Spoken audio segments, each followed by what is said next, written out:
And that is why you never pay attention to those whiny heinies that will try to convince you that they want this pay-per-view to suck.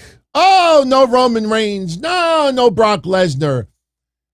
This is why you cannot rely solely on Roman Reigns and Brock Lesnar. What a fun pay-per-view tonight. Premium live event, depending on where you live. Speaking of live, something happened earlier today. Something else happened earlier today. Congratulations, Liv Morgan. She is not only your Miss Money in the Bank for 2022, but she is your new WWE SmackDown Women's Champion. And I can't help but to think that someone else is going to be waiting to greet her sooner than later, as we talked about a few weeks ago. I think Charlotte Flair makes her return, and we'll see how long Liv keeps that title. We'll talk about that. Hey, Bobby Lashley overcoming the odds, was not the odds-on favorite to win the United States Championship. But Bobby Lashley getting that championship, theory, loses the U.S. title, but gains a briefcase. I know, everyone, there's an old Rolling Stones song, you can't always get what you want. But this is pro wrestling. We're going to get decisions that we don't like, that we don't agree with. But one thing you could say about tonight, this was designed to help elevate some of those future stars. I love this baby. I thought it was fun. If you know me week after week, I don't like comparing AEW to WWE. Two totally different styles, especially TV. One is TV 14, the other one is TV PG. But this goes to show you that for some, quantity is more important than quality. You know, me, I like the entertainment aspect. I don't need 4 or 5 star matches, but I will tell you this.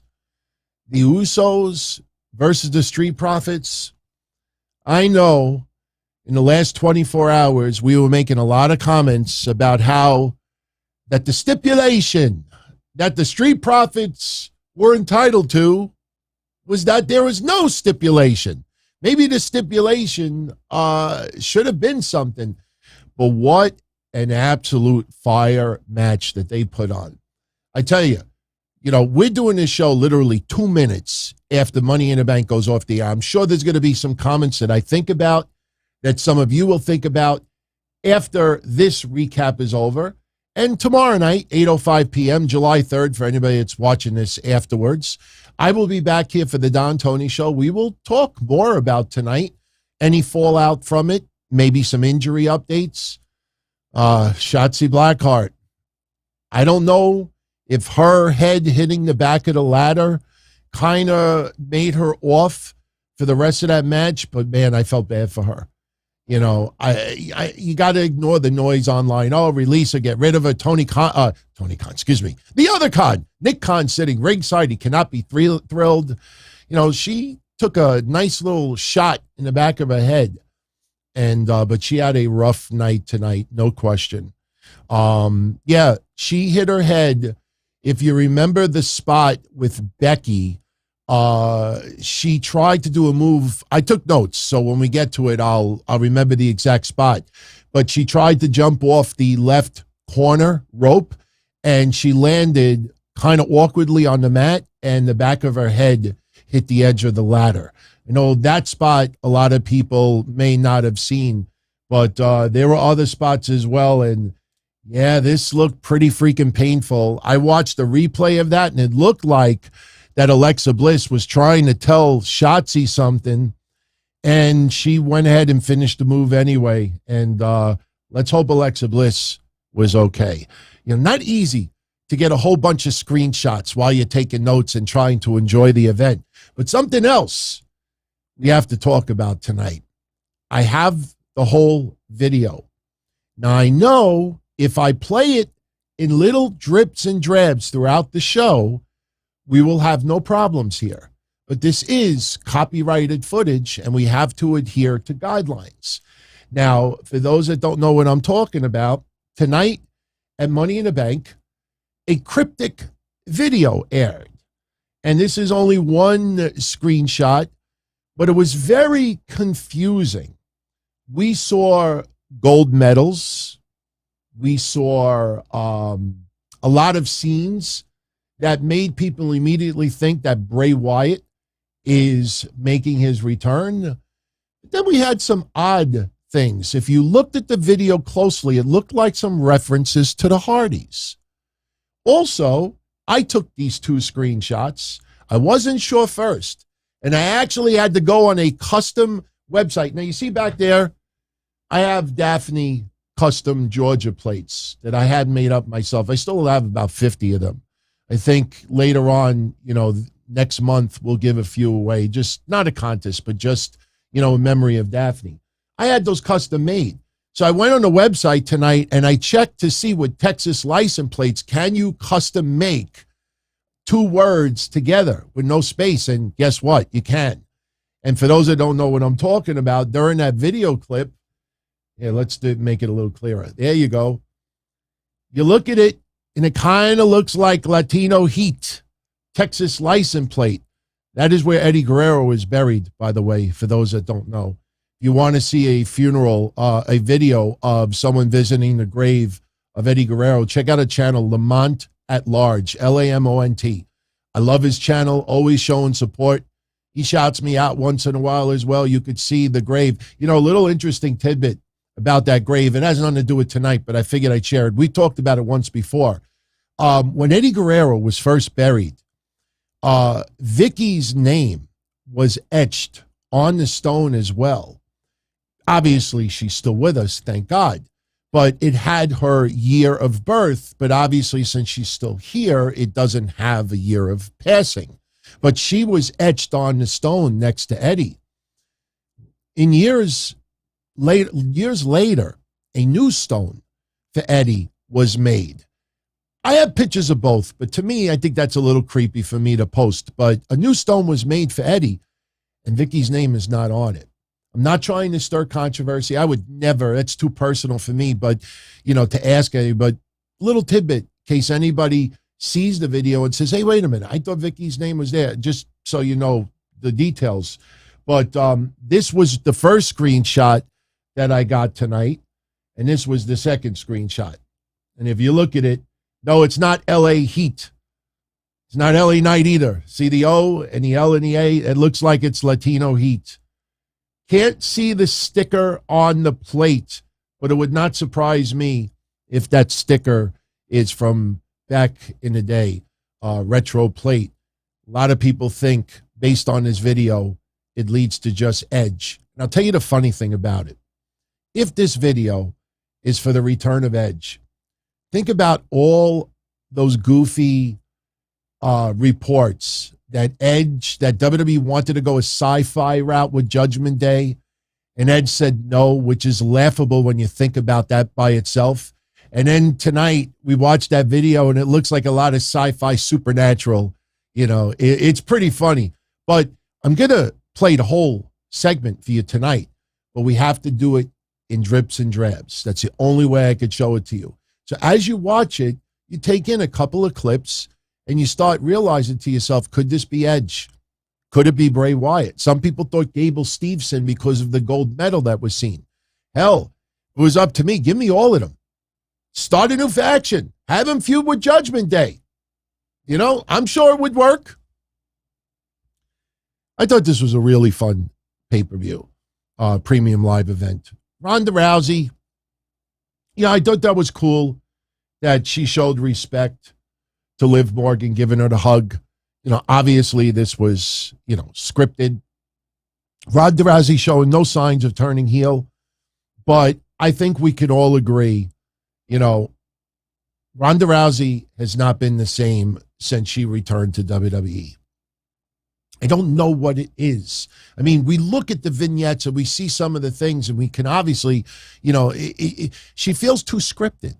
It feels like she's reading from lines. And yes, WWE will give bullet points, but we talked about it earlier today in the predictions, and we talked about it in the watch party yesterday. Natty getting the age of Ronda's baby wrong. When Ronda says, well, my baby is 9 months, she's not 8 months. We don't give a shit. Where's that fire? I want to break you in half. You're never going to walk again.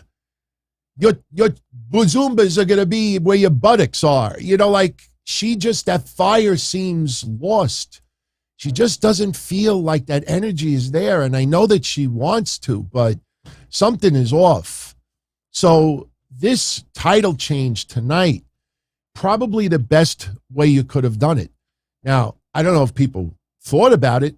Now this means that Liv Morgan is on SmackDown. I really wanted to see Liv Morgan and Alexa Bliss become a steady tag team.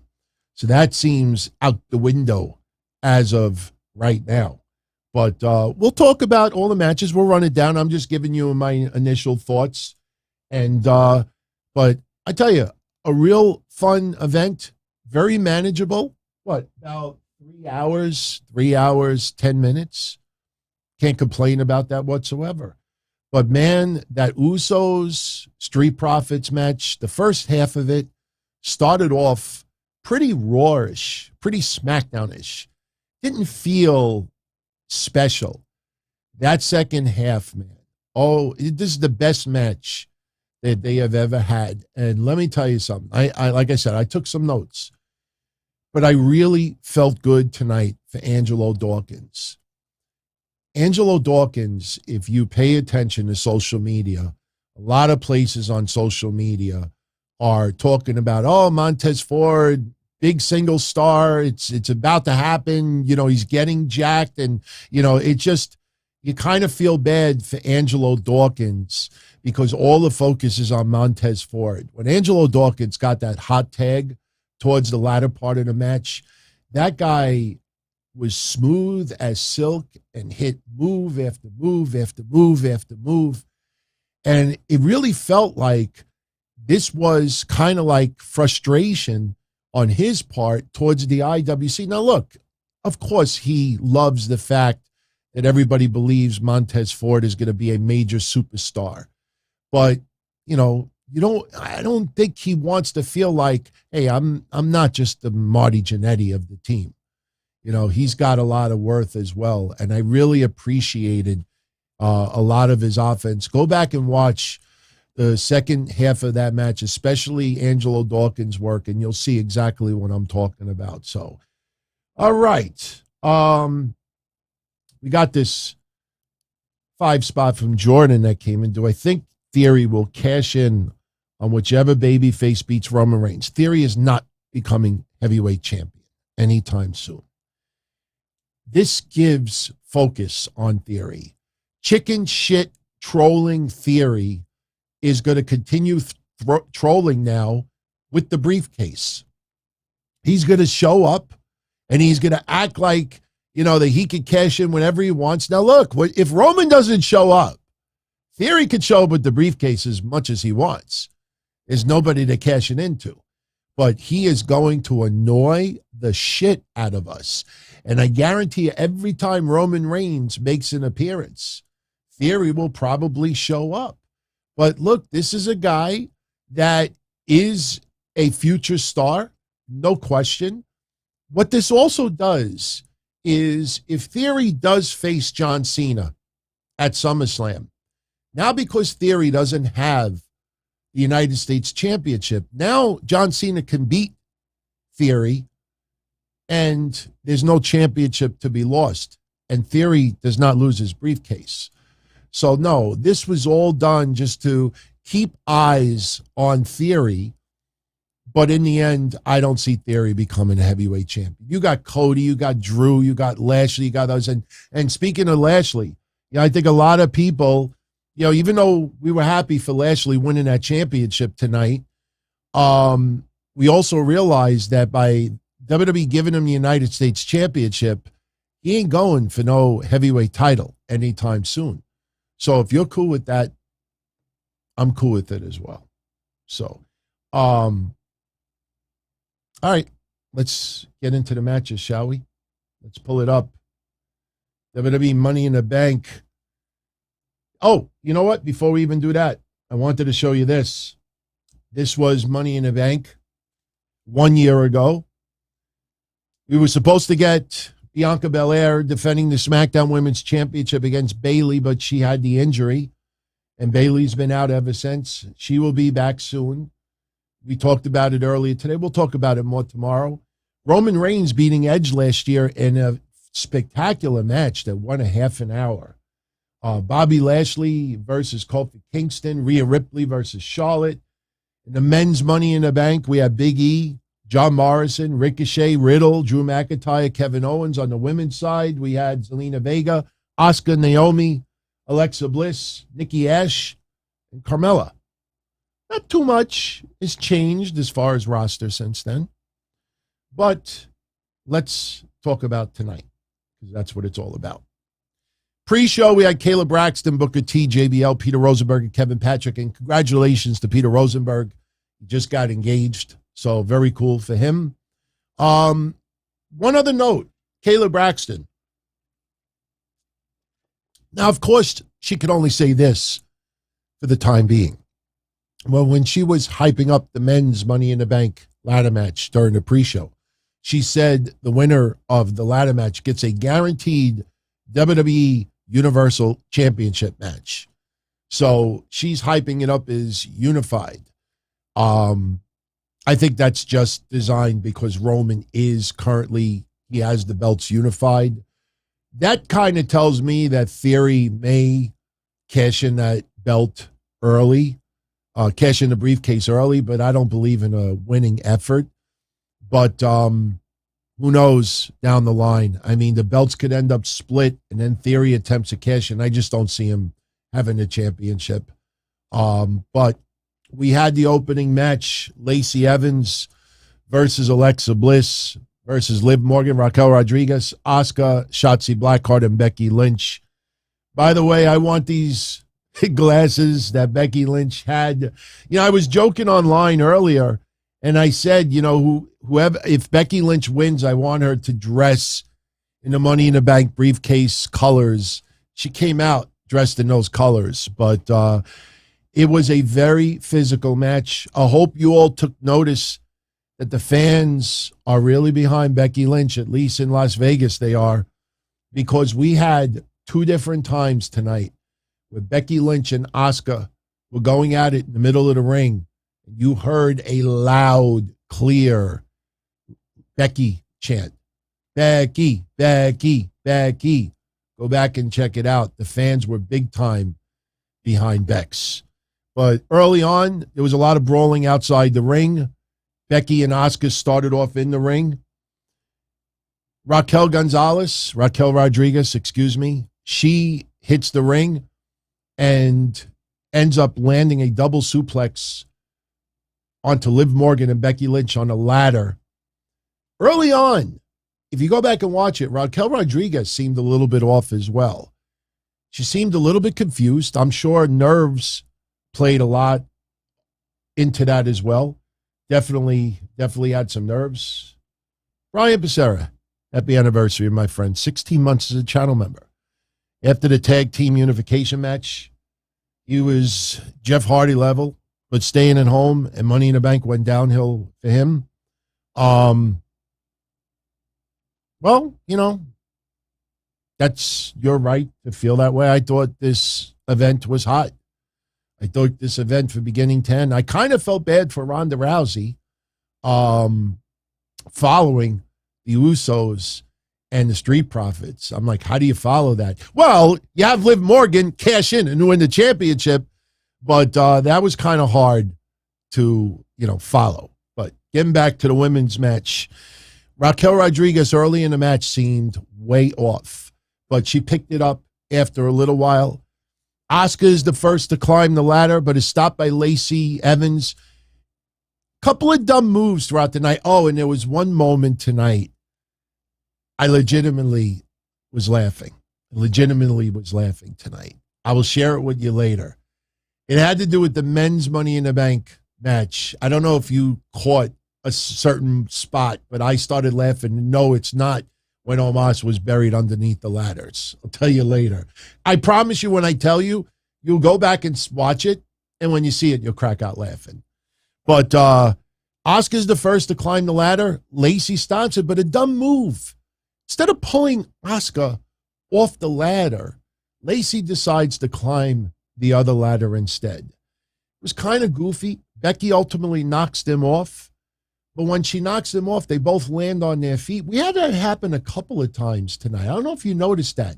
We had several times tonight where wrestlers were on the ladder and it's like a teeter-totter and they're knocked off and they're supposed to kind of hit the rope to give a little bit of effect or maybe hit a ladder, and they would just land on their feet. Moss, towards the end, I was a little concerned for. You go back and you watch it, when Seth Rollins knocked Madcap Moss off the ladder, his landing on the ropes looked brutal. And then Seth hit him with the curb stomp. If you look at Moss's head, I hope Moss is okay. Seriously. That looks scary. Don't forget, remember Saudi Arabia? Wasn't it Saudi Arabia when Moss landed on his head? And we were all really, really scared for him at that moment. You go back and you look at that curb stomp right after him like bouncing off the rope. I was a little concerned for Moss tonight. So, Lacey Evans, Shotzi Blackheart, trading punches. They keep climbing the ladder, keep knocking each other off the ladder. One point, Lacey Evans almost had the briefcase stopped by Raquel Rodriguez. Liv Morgan climbs it. Raquel dumps them both off. Then we ended up having Liv powerbombing Lacey Evans to a huge pop. Obviously, the crowd was big time behind Liv Morgan. Becky Lynch, absent for about 5 minutes during the early stages of this match. She ends up back in. She knocks Shotzi off the ladder. Becky climbs. Shotzi knocks her off the ladder. And then the scary move that I was talking about earlier. Shotzi attempted a leg drop off, I believe, the middle rope. And when she landed on the mat, Becky moved out of dodge, but she whipped back and her head hit the edge of the ladder. This was early on in the match. So I have a feeling we may find out later on that leg drop might have knocked Shotzi for a loop, and she was just on instinct. Now, look, on one side, we could give her credit for toughing it out. But on the flip side, and I'm not trying to be cruel here, you have a match like that, you don't want someone just working on adrenaline. If she got knocked for a loop, I know you don't want to be taken out of that match, but she should have been taken out of that match because she's throwing people off of ladders. She hit that move on Alexa Bliss that I showed you the photo earlier. If you're off and you're not all there, the lights are on, but nobody's home, you could injure someone else. And it's not Shotzi's fault. It's got to be the WWE officials that have to make that call. I always think back to Sammy Guevara versus Matt Hardy, and they did that dumb stipulation that if Matt Hardy loses, he's out of AEW. This is when he first started there.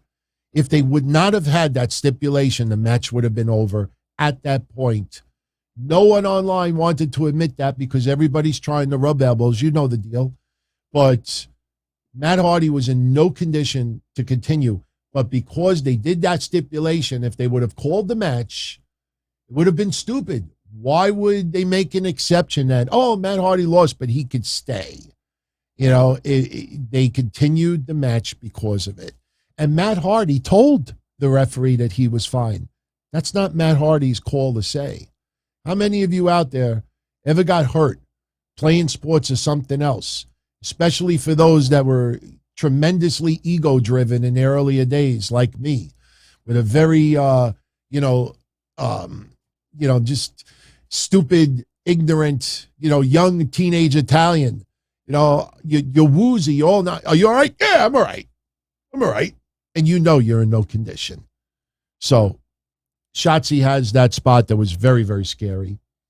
Raquel wedges a ladder between the ring and the announcer's table.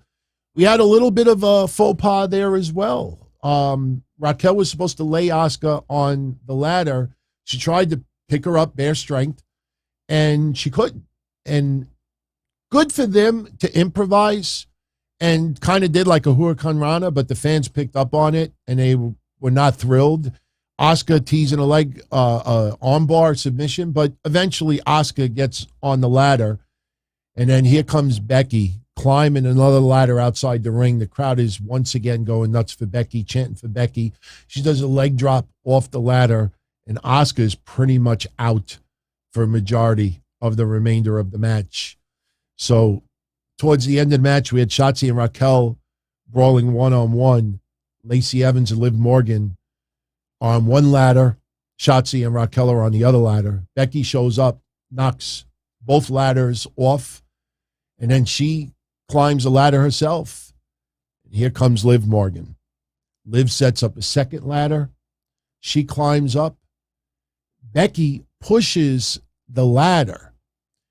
And instead of Liv falling off the ladder into the side rope, Liv sticks out her boot and catches the rope before the ladder went too far, and she pushed herself backwards.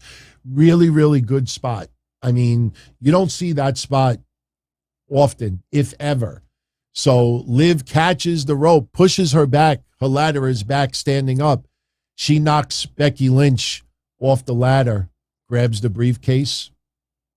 And as I showed you earlier, Liv Morgan is your Money in the Bank winner. Congratulations. A lot of emotions, obviously. She's been working her ass off. There's no question Liv Morgan has been working her ass off. The fans are solidly behind Liv. She gets the briefcase.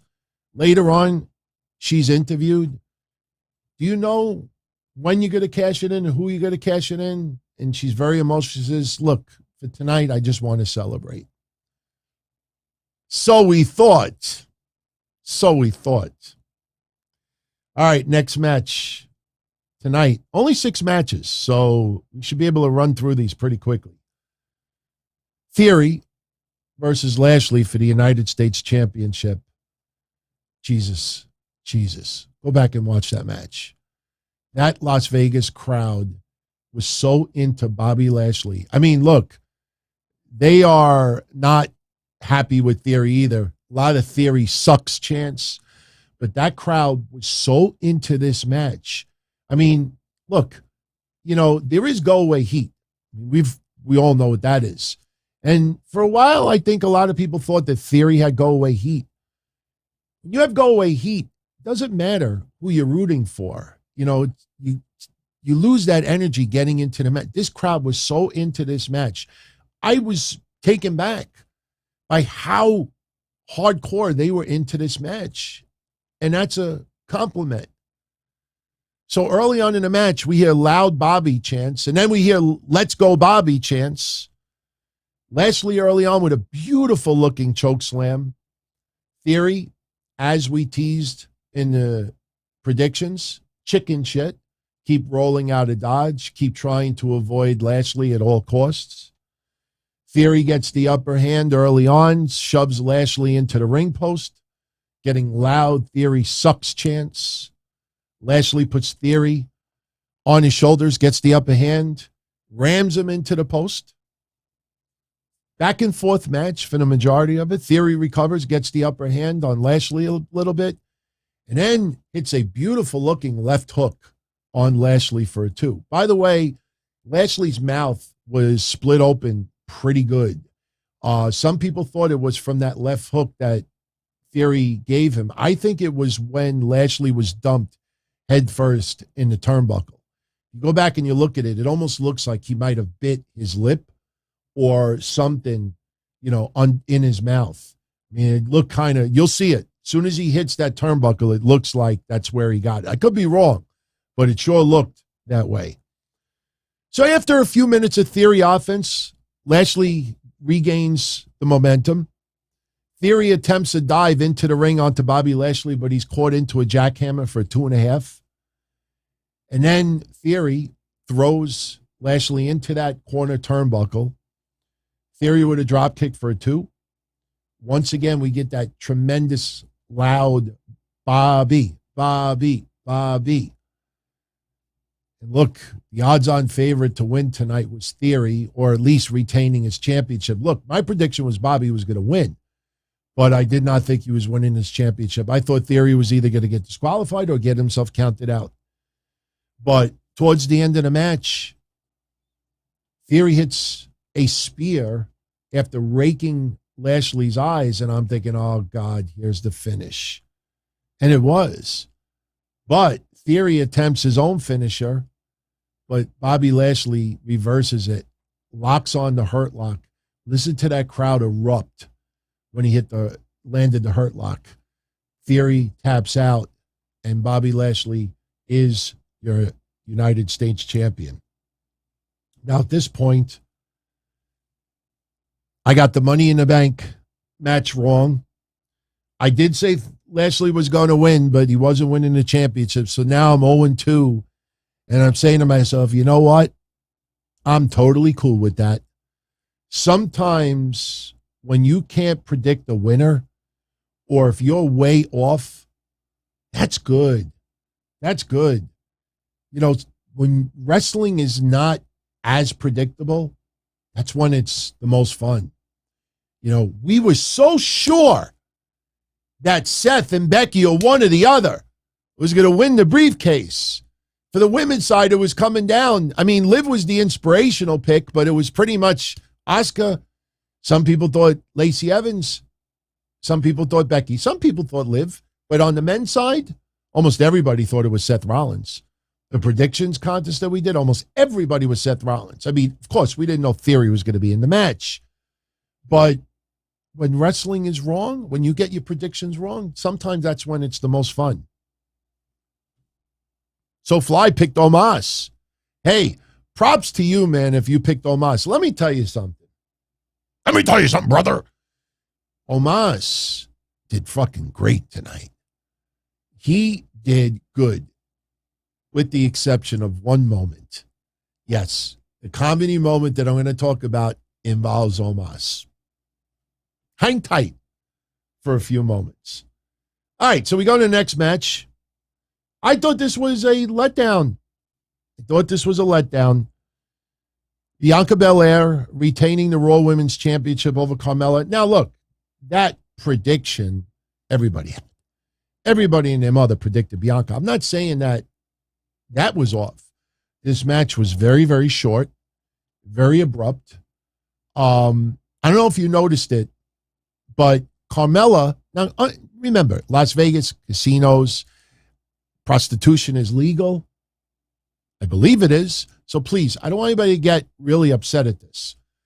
But as Carmella is walking down the rampway before her match, somebody made it rain and threw a whole bunch of fake dollars at Carmella. I know it's disrespectful. I would never do that. Maybe to her, but I would never do that to anyone else. But it was a little bit funny as she was walking down the rampway. And we had a couple of scripted, funny one-liners from Corey Graves. When Bianca decked Carmella in the mouth, Corey Graves is saying, she's not even on my dental insurance yet.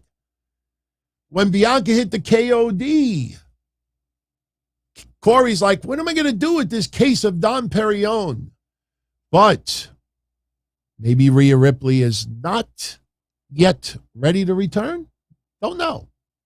Because tonight, after Bianca Belair won, Carmella got the last laugh. She attacked Bianca.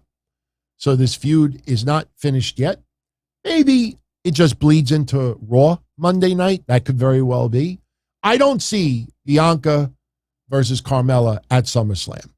I don't think that is the case at all. Bernard Scott, shout out to you, my friend. Thank you for the kind words. Hope everybody's having a good night. Hope everybody's having a good weekend. For my Canadian friends, once again, happy Canada Day. For those in the United States, happy 4th of July. Much love. I hope everybody has a great weekend. And, just hope everybody's doing well. Seriously. But we're not seeing Bianca and Carmella at SummerSlam. No way. I think every match at SummerSlam is going to have that WrestleMania feel to it. You could see that coming. It's not going to be Carmella. So maybe we get a rematch on Monday's Raw, but I don't see it going much further beyond that. They do work good together, but tonight's match was a little bit abrupt. Why are we? Whoa, hold on. Why do I see the men's? We got to get the Usos. Hold on. Are we out of place a little bit here? What happened here? Hold on. Why am I seeing like multiple? That's not good. That is not good. That's okay. We fixed that. Let me, because I have to show respect for the Usos tonight. Okay, okay, I got it. I got it right here. Okay. There we go. No, John, I didn't screw up. For some reason, my software is just showing the men's Money in the Bank match graphic, but doesn't mean I can't manually do it myself. I'm actually doing that while I'm answering your thing, so I'm getting them all ready to go. All right. Men's tag team unification match. Unified tag match. Usos retain over the Street Profits. Listen, as I said earlier, we were questioning the last 24 hours. What happened to the stipulation? Honestly, probably the best decision that they made. Didn't need a stipulation for this match. Any stipulation, I think, would have made this worse than what it was. You already have ladders into play. We already had tables into play tonight. We didn't really have chairs that much tonight, but still, there was no need for a stipulation. And, Michael Cole with the genius question early in the night, what do the Street Profits have to do to win the tag titles tonight? Here's my answer. Come up with a good stipulation. Have the Usos be blindfolded and have their hands tied behind their back. That would be my stipulation. If I got to choose, you have to be blindfolded with your hands and your feet tied. And then let's see what you do, Zach Gowans. What rhymes with Zach? Okay. This match, as I said earlier, the first half of it, pretty standard, pretty mundane, pretty watered down, did not feel special. Holy shit. Early on in the match, Montez Ford was dominated by the Usos. And the whole gist of it was Angelo Dawkins trying to get the hot tag. Once Montez Ford got that hot tag on Angelo Dawkins, this match turned into, I personally feel, tag team match of the year candidate so far. Look, we're already in July. Half the year is over. That match we got tonight is definitely worthy. I'm not saying it will be tag team match of the year in wrestling, but it should be in the top 10 or top 5. That match was fire. It got numerous "this is awesome" chants. We got a whole bunch of "holy shit" chants as well. Angelo Dawkins, diving over the top rope onto both Usos. He looked so freaking good with his hot tag. And it made me feel good. It put a smile on my face. All I kept thinking about was the social media stuff, kind of diminishing Angelo Dawkins' value.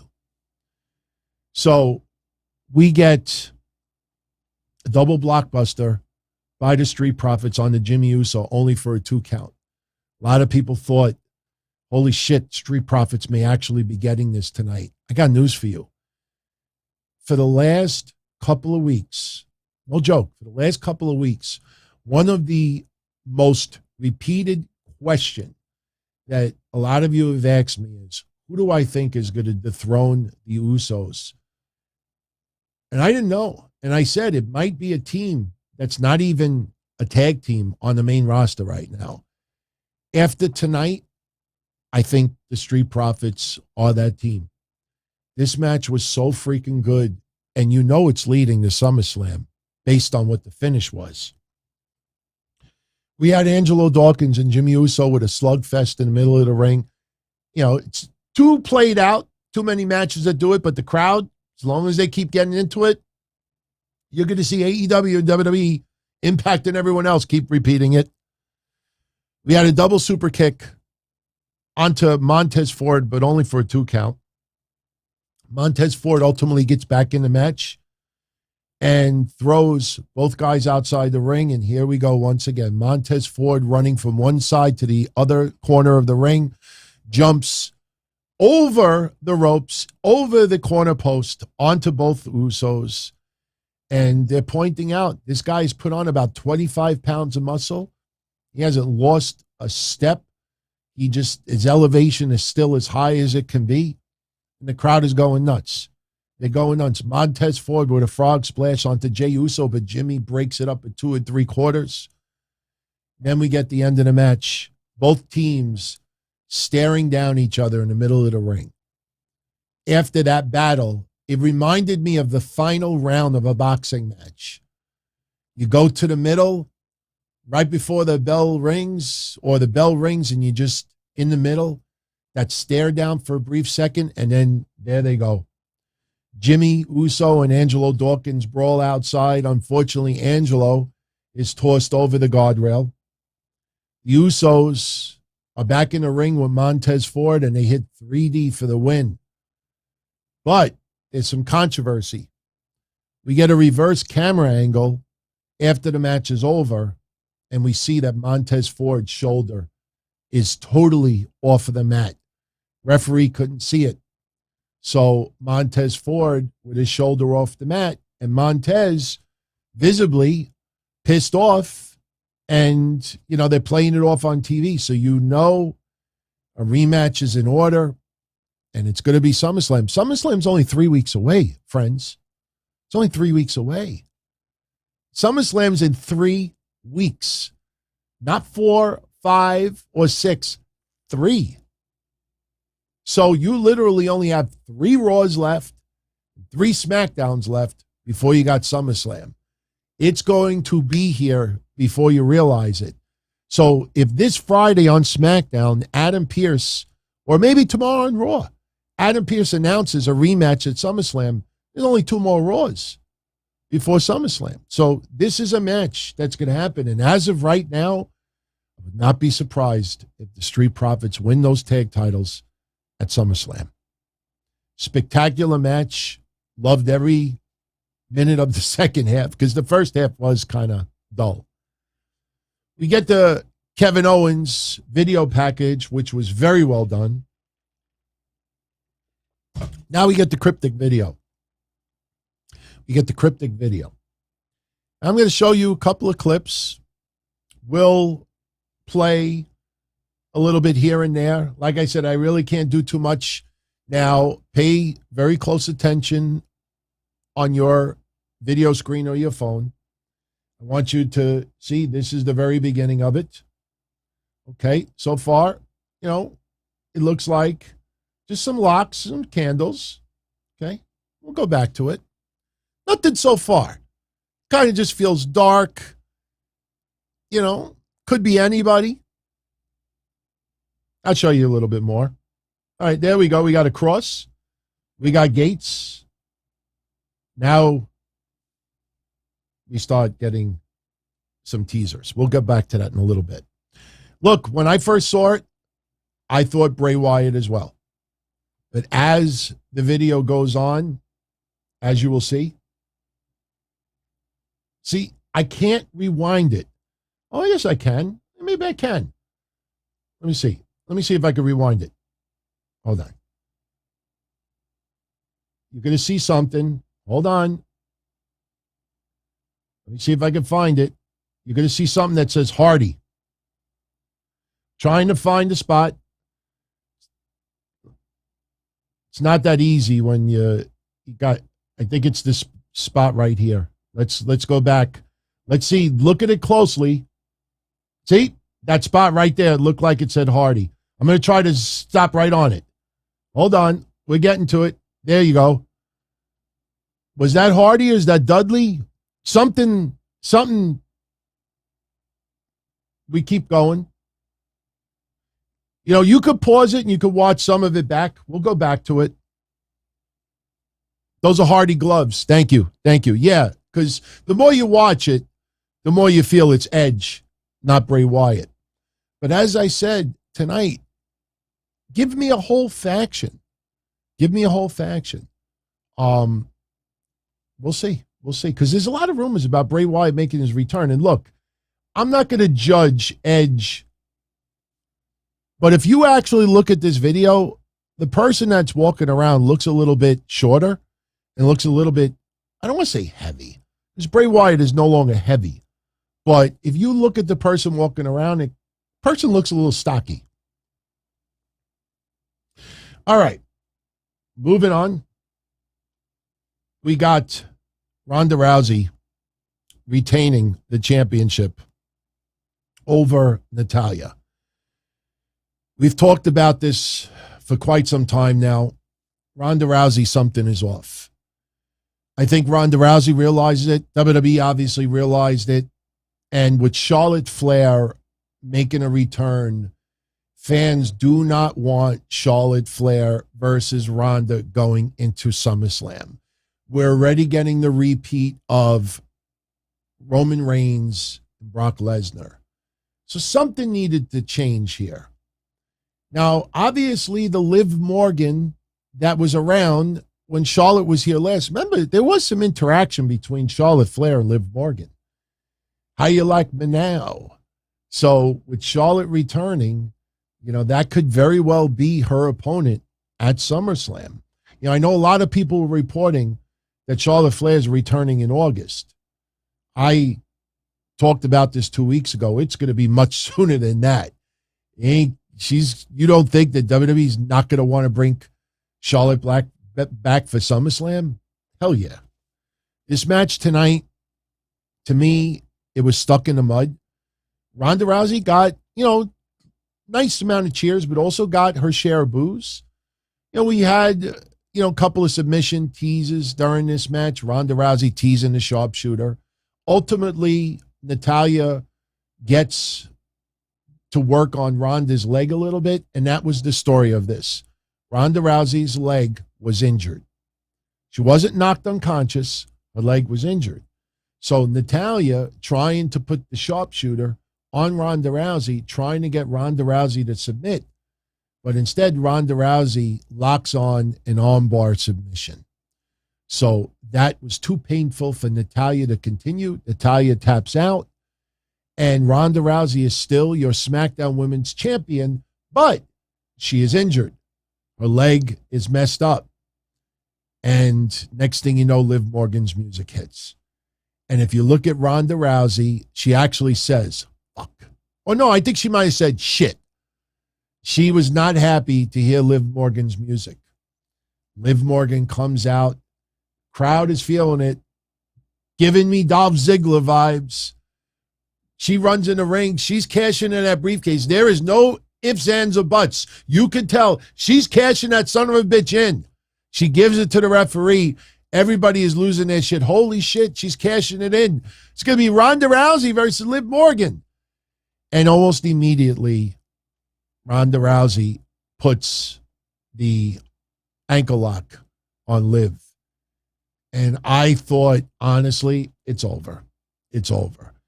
Liv Morgan, as much as she's improved, you can't have Ronda Rousey's ankle lock now seem inferior. But because Ronda can't get a lot of weight on her leg, the commentators, to their credit, are showing that she can't completely lock it on. And Liv is trying to break it, trying to grab the ropes, trying to break it. Ronda gets a little bit of leverage, but then out of nowhere, Liv Morgan with the roll up. And she rolled her up so hard, you pretty much knew Ronda was not kicking out of it. Liv Morgan is your new SmackDown Women's Champion. You know, when I saw that, you know what I immediately thought of? No joke. I thought of Ruby Riott, Ruby Soho.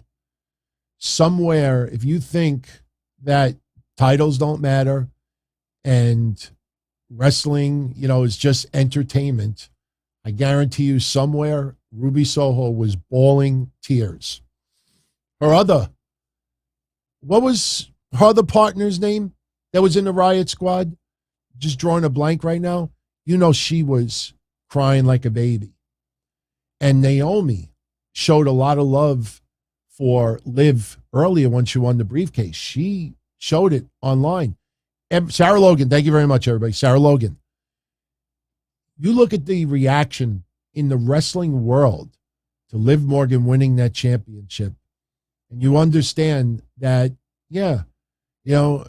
people may think that WWE is this big evil machine. That doesn't mean you can't show love and acknowledgement to your fellow wrestlers who do accomplish.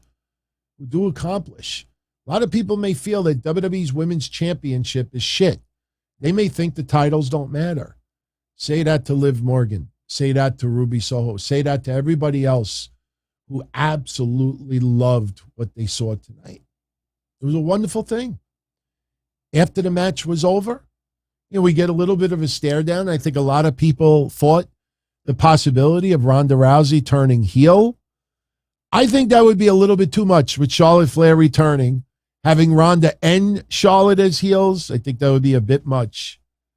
And don't get me wrong, I will not be surprised if we see some tag team matches with Liv and Ronda teaming up. But sign of respect, Ronda leaves the ring selling her leg, and give Liv credit as well. Liv was selling the ankle lock after Ronda even left the ring. So everything, I'm telling you, this gave me Dolph Ziggler vibes. When we did the prediction show earlier, somebody asked me what was my favorite cash-in of all time. And it's probably the Dolph Ziggler one because it was so unexpected. And the way that crowd reacted, you just felt it. And I was always a Dolph Ziggler fan, still am. This tonight gave me Dolph Ziggler vibes. This was good. Now, you knew the way this night is gone. You knew that it's only a matter of time that we would have some type of a letdown. All right, more video. There we go. A little more video. Let's press play. There we go. Wait, whoa, hold on. What the hell did I just... stupid me. I showed a picture. Okay, there we go. We got some lights. We got candles. I'm pausing it to try to find something good. See, now that kind of looks like Edge's hand. That could be anybody. See, you got to go back and you got to look. There's your Hardy. That's the Hardy thing, right? Isn't that a Dudley's eyeglasses? Isn't that a Dudley eyeglass? That is a beautiful freak. We got to enlarge that one, man. Oh, no, don't stop. Yeah, there we go. I'm literally holding the mouse, paused on it. There you go. There's the giveaway. There's the money shot, everybody. I think that's the Dudley glasses and the Hardy headband. This is for Edge. Now, again, if we could somehow incorporate Bray Wyatt with this as well, I am totally fine with that. But yeah, this looks like it is definitely Edge, his return. And again, it's pretty funny because, there, look, Latino Heat. Look, there you go. That was Latino Heat. There you go. I know, look, I have to do the clips in clumps so we don't have any issues with copyright. But I think we get the gist of it. This is the return of Edge. That's pretty cool. All right.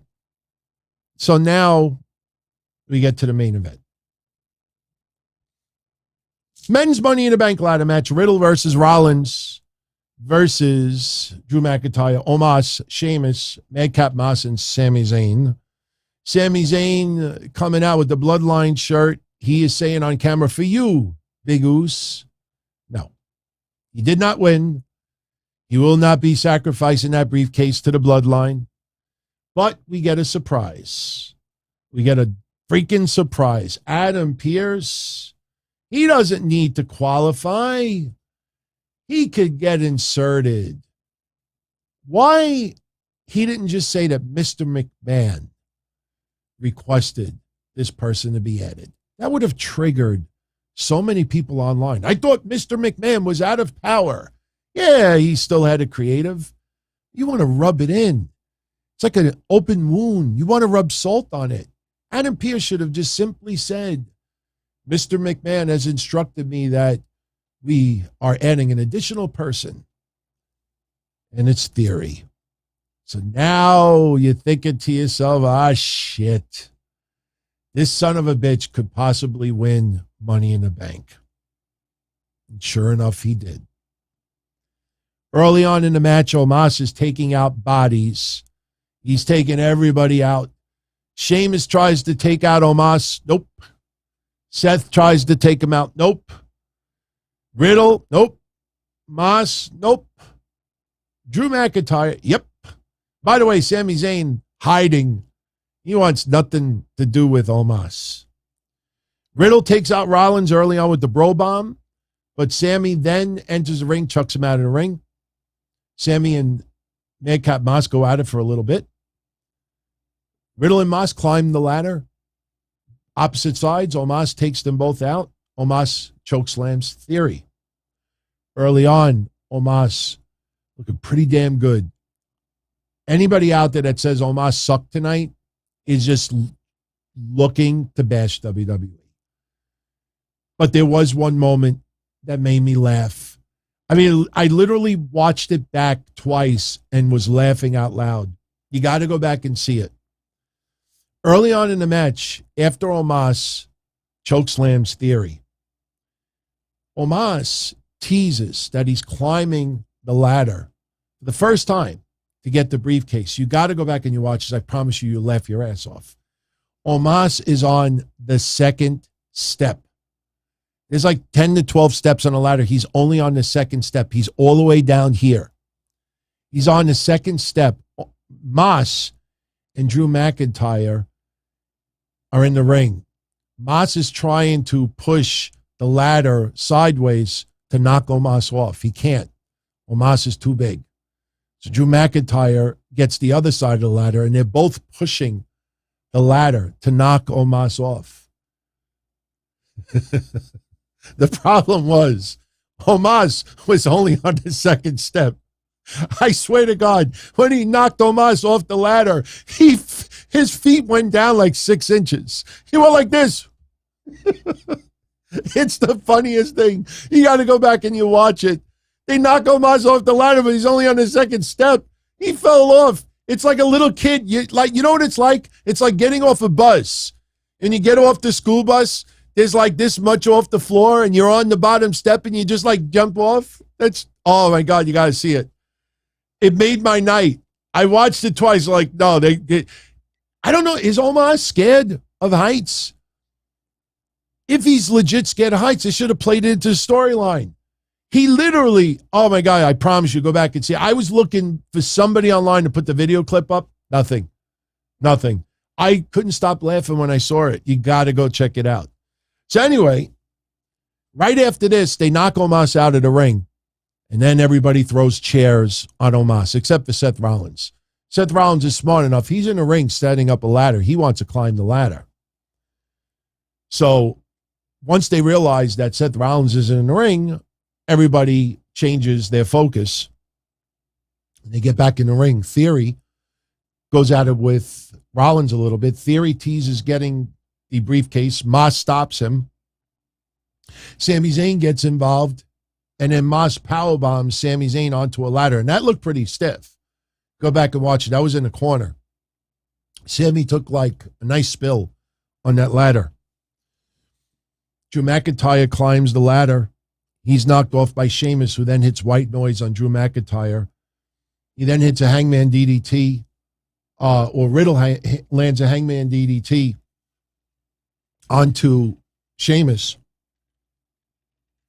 but then is dumped neck first by Omos. Omos picks him up, just dumps him. Everyone, once again, takes turns on beating on Omos. We then get outside the ring, and people are still trying to get at Omos. Omos is leaning over the edge of the outside of the ring apron. And here's Seth Rollins standing on the apron, and he hits a curb stomp onto Omos. Looked really, really good. Then everybody clears out the announcer's table. Every person in the match picks up Omos. Crowd freaking loved it. Omos is 400 pounds. They picked up Omos. Everybody is holding him up in the air, and they put him through a table. So Omos, he's done. Stick a fork in him, he's done. Crowd is chanting, holy shit, this is awesome. Crowd freaking loved it. We did get a stupid moment during the match. Sheamus supposedly is stuck underneath the ladder. Now, you got to picture this. I don't have a screenshot. But Sheamus is on the, you got a ladder like this, okay? Got a ladder like this. Sheamus is acting like he's stuck under the bottom of the ladder, and here comes Drew climbing up here. Now, if you just think about science, with Drew being on this side, there would not be enough weight on this side to hold Sheamus down.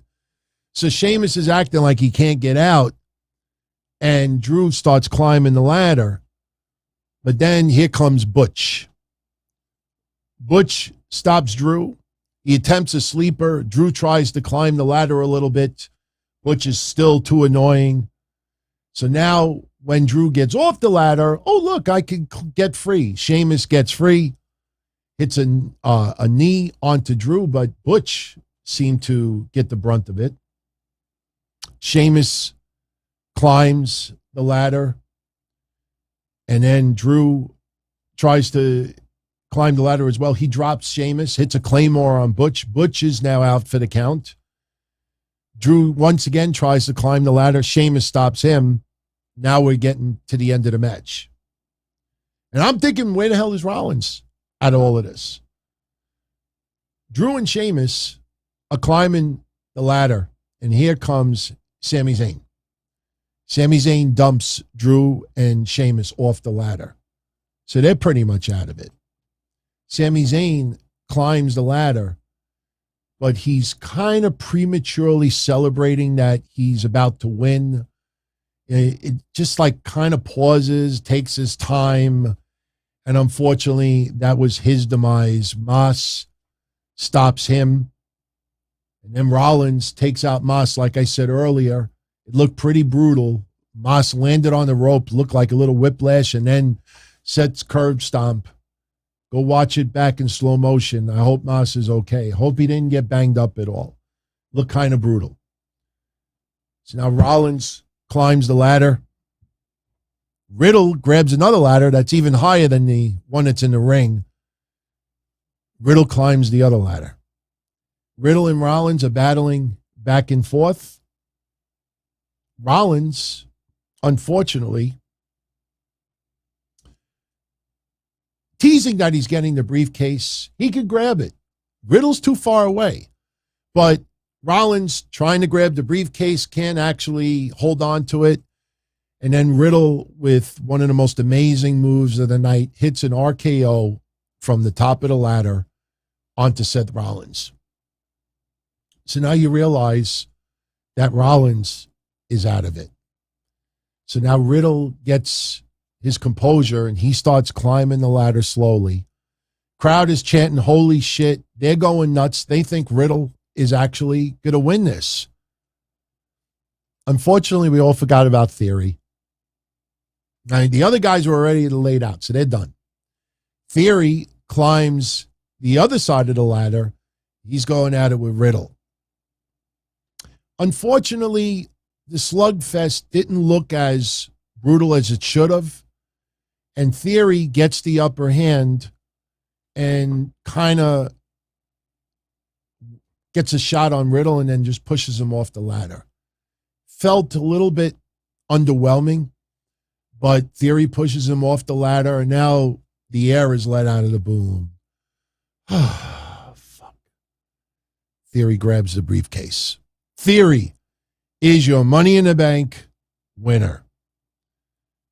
Crowd is not happy. Can't have everything that you want. Theory is obviously going to be an annoying bastard with that briefcase. But again, this is wrestling. This is entertainment. It's not always supposed to give you the outcome that you desire. But overall tonight, that event was a hell of a lot of fun. Hell of a lot of fun. AS7607, creative giveth, and Vince McMahon taketh away. Well, you know what? It actually is kind of the opposite. Vince McMahon taketh away the championship from Theory, but he giveth the briefcase instead. So, fun pay-per-view, premium live event, depending on where you live. Some of you are saying you thought Riddle was going to get it. I honestly thought Rollins was getting it. You heard my predictions earlier. I could picture that guy showing up on Raw dressed in lime green, the colors of the briefcase, just walking around doing his goofy laugh with the briefcase. You know, I'm not going to do my Rollins impersonation. I'm tired. We did a prediction show early this morning. I got to get up early tomorrow. Then we got a show tomorrow night. But on a scale of 1 to 10, I give this event tonight a 9. Didn't need Roman Reigns. Didn't need Brock Lesnar. This was for what was advertised and what we got, even though some of the outcome we may not have liked, this was solid from top to bottom. The Usos and the Street Profits with arguably top 5 tag team match of the year, maybe top 2 or 3. The men's Money in the Bank delivered. The women's Money in the Bank match delivered. The women's title matches, a little underwhelming. Bianca and Carmella was kind of underwhelming. Ronda and Natalya, I think we got what we expected to get. You know, I think a 9 is a little too high. I'll give it 8.5. Because those 2 women's matches were a little bit underwhelming. I'll give it an 8.5 out of 10. Thought it was a fun pay-per-view. Very, very strong. And I hope you all enjoyed it as well. My favorite match of the night. Boy, I'll tell you, man, the men's ladder match was a hell of a lot of fun, despite the outcome. I got to give it to the Usos and the Street Profits. The first half of that match, I felt like I was watching Raw. But the story that those 4 guys told afterwards, not only was it spectacular, but after all of this convo, as of right now, I think the Street Profits can legitimately win those titles at SummerSlam. That shows you how much they convinced me tonight and convinced others tonight. The match was that freaking good. So my favorite match of the night is the tag match. My least favorite match of the night, believe it or not, I'm going to give it to Bianca versus Carmella. Natty versus Ronda, it didn't do much for me, but it set up Liv Morgan's win. So even though the match itself may have been a little bit underwhelming, the storyline led to Liv Morgan becoming champion. Whether people want to say that she's ready to be women's champion, a legitimate, viable women's champion, that's up for debate. Me, I don't have a problem with it. But Bianca versus Carmella felt extremely underwhelming tonight for me. Official thump. If Riddle would have won, we can't forget that Riddle couldn't have battled for the titles as long as Roman has those belts because he lost to Roman. That's a very good point. We talked about loopholes with Riddle. Obviously, this is pro wrestling. This is entertainment. We could have had a simple storyline where Adam Pearce checks with the board of directors and they said, Riddle, you have your shot. You won the briefcase. You have your shot. It's as simple as that. You know, that's why I'm not trying to be nasty. I kind of laugh at people online. Oh, I thought there was no roster split. Oh, I thought there was a roster split. Oh, I thought there wasn't guaranteed rematches. Fuck up. This is entertainment. It's entertainment. You can change shit as much. Look at Rampage Friday night. I made a couple of comments during the watch party. I was like, wait a minute. What's the sense of this countdown clock when it seemed like some people It took 3 minutes or 4 minutes for them to hit the ring, and some people it was like 30 seconds. They did so much editing that you're watching this Rampage Rumble on TV, and somebody's coming out literally 40 seconds after someone else, and then someone else is out there for like 3 minutes without a countdown. That's, so on TV you could say, oh, what the fuck, man? Hey, I thought it was every 2 minutes. Why is this guy coming? We don't need to overanalyze it that much. Tonight was fun, but I agree with you. Storyline-wise, that would have been hard to explain with Riddle. But look, one thing is for certain. Riddle keeps dedicating everything for Randy, and he keeps failing. And he is extremely obsessed with Randy. The more he does that, the more I say to myself, Randy Orton is going to RKO his ass. Would it happen in time for SummerSlam? I don't know. But way back when I said, man, wouldn't that be something if Riddle were to turn on Randy? Maybe Randy comes back and he's like, Riddle, I appreciate what you're doing. I appreciate how much you care. But worry about yourself. Don't think about me. We're not a team anymore. Move on. Maybe that makes Riddle just snap. It's like a bitter breakup. Like somebody is so obsessed into their partner, and that person's like, look, I don't love you. I want to be with you. Go find someone else. Leave me alone. That could fucking make Riddle snap. We will see. We will see. So, with that said, wow, earlier we did 75 minutes. It looks like we're going to do exactly 75 minutes now. So I'm going to jet out of here. In the comment section, let me know what was your favorite match of the night and least favorite match of the night. Let me know if you think that it's Edge. I think it's got to be Edge. I think the question is it just Edge? Is he going to come back with a faction? Could they make it work with a Bray Wyatt return? Could it be a new Brood? So let me know what you think. This is not a ploy just to get you to write comments on my stats and no, I'd love to hear what your reactions are. So let me know.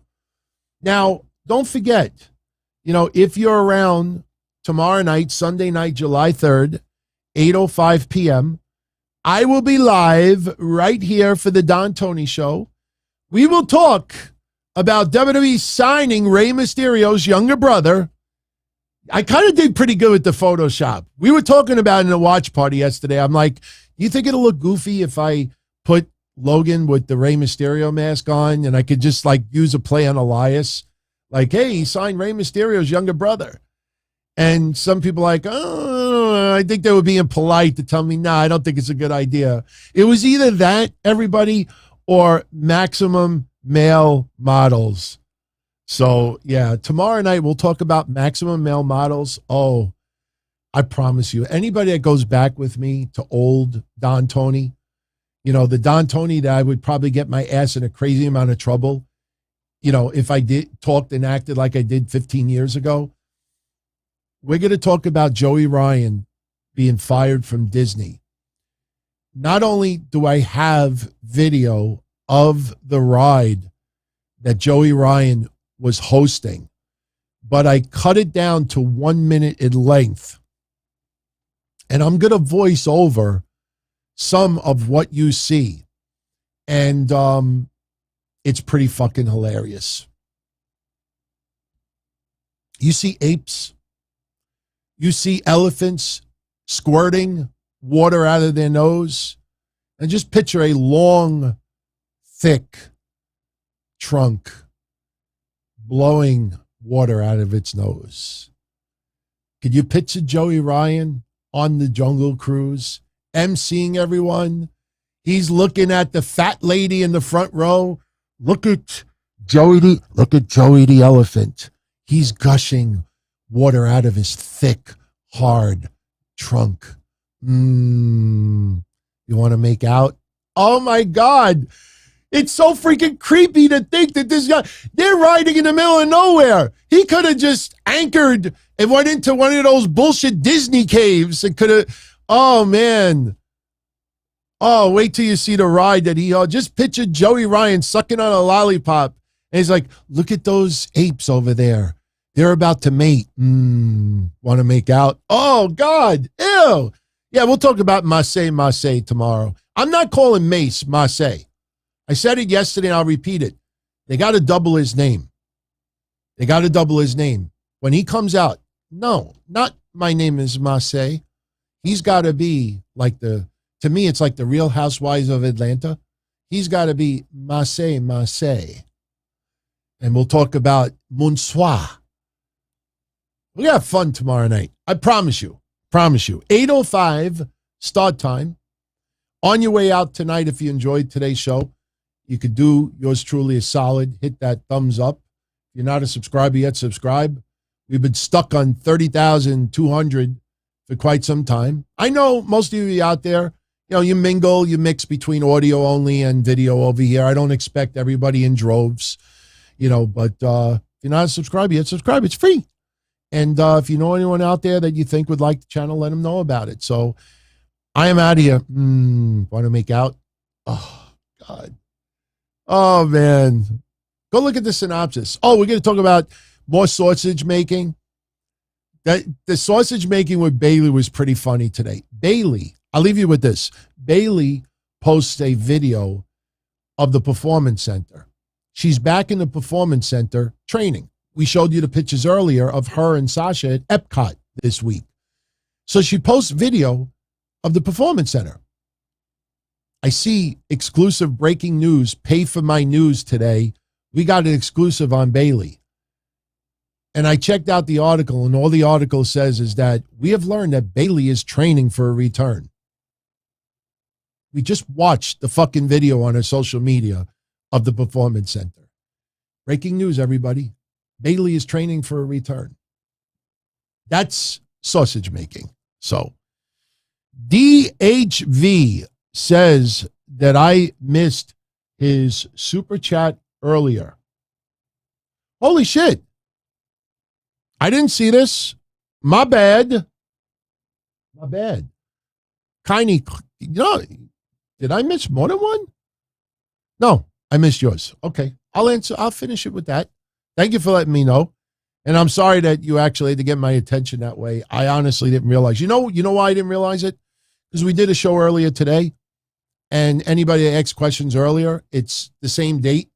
So it kind of looks like it's part of earlier today's show. DHV, Smoking Trees, says, kind of clunky cash-in. Say that fast 10 times. Kind of clunky cash-in for Liv. Fruit roll-up was lackluster. I just wish she could have hit the Oblivion. Also, why wouldn't the Usos help Sammy win? Because they don't want Sammy in the bloodline. It's all in Sammy's head. You remember on Monday's Raw when I said that Miz and Logan Paul were not going to be together?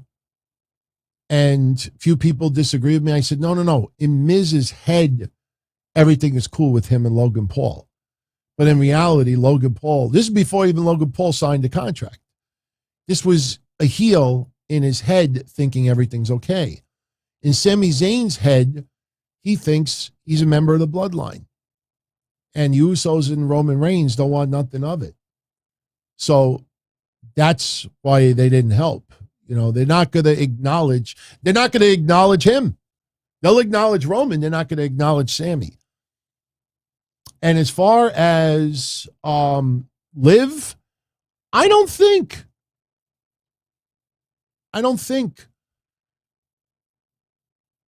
it was a bad roll-up. You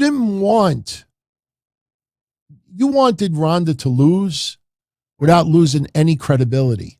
I know that sounds kind of harsh, but if Liv hits the Oblivion, that shows weakness in Ronda. Ronda had a bum leg, so the fruit roll-up she couldn't kick out. That is more for injury. You don't want Ronda selling the Oblivion. That's why they did it the way they did. Also, after Money in the Bank went off the air, Corbin attacked Pat McAfee. Well, that's to set up SummerSlam.